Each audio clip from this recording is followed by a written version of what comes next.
Assalamualaikum dan selamat jumpa lagi di channel Catman DIY. Okey, hari ni saya akan review satu barang yang saya baru beli daripada kedai, satu kedai lah, seperti mana yang anda tahulah. Okey, kalau tengok stiker ni mesti tahulah. Okey, jadi barang ni adalah hose nozzle daripada Hyro.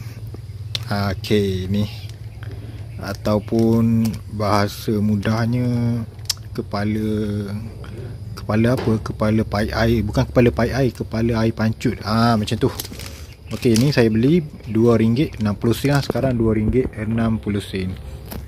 Okey, kat belakang dah macam ni. Okey, so kepada anda yang nak beli benda ni, boleh tengok dululah video yang saya akan buat untuk membuktikan barang ni macam mana dia punya function.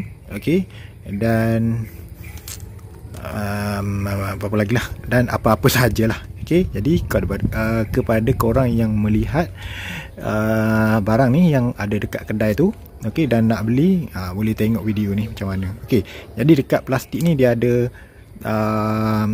gambar di mana keadaan air lah. Okey, ada yang straight, ada yang kecil, dan ada yang pancuran yang besar, macam air hujan besar, air hujan kecil, dan ni air straight. Okey, tanpa buang masa, saya akan pasang kepada saya punya wire hose air ni, dan saya akan kongsikan kepada anda bagaimanakah keadaannya. Okey, let's go. Okey, jadi ini barang dia, Gaoya Shui Zian. Gaoya Shui Zian. Lebih kurang macam tu lah. Saya nak sebut pun saya tak apa nak pandai. Okey, saya akan pasang sekarang. Okey, dah pun terpasang. Saya akan buka paip air. Okey, ini paip saya akan buka. Okey. Keluar ni. Okey. Korang tengok betapa jauhnya.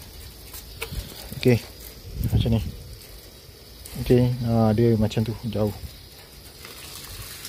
Okey. Ini laju. Ini laju. Ini muk laju. Okey, kita pergi ke muk yang berikutnya, dia kena pusing kat sini. Okey, pusing ikut arah jam. Ni jauh tu, lebih kurang 5 meter, dia boleh pergi. Okey, kemudian dia macam ni. Tu je lah. Macam ni. Macam ni. Dia sengit sikit. Dia macam ni. Okey. Laju. Okey, laju. Dia berubah sikit. Pusing, dia akan berubah. Macam ni. Macam ni. Yeah.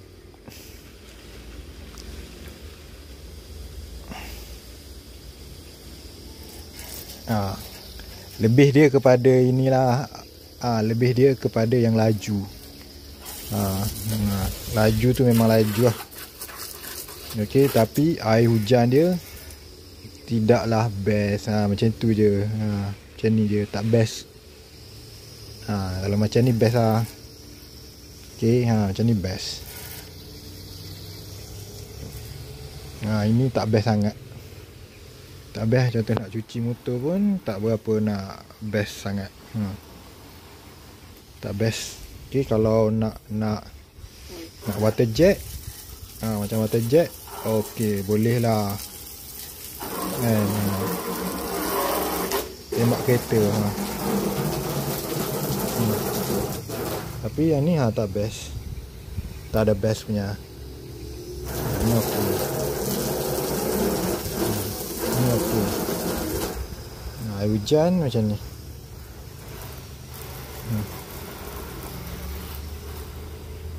boleh lah. Okay, boleh lah. Okay, jadi itu sahajalah perkongsian daripada saya di channel Catman DIY pada hari ini. Kita jumpa lagi di video-video yang akan datang. Assalamualaikum. Bye-bye.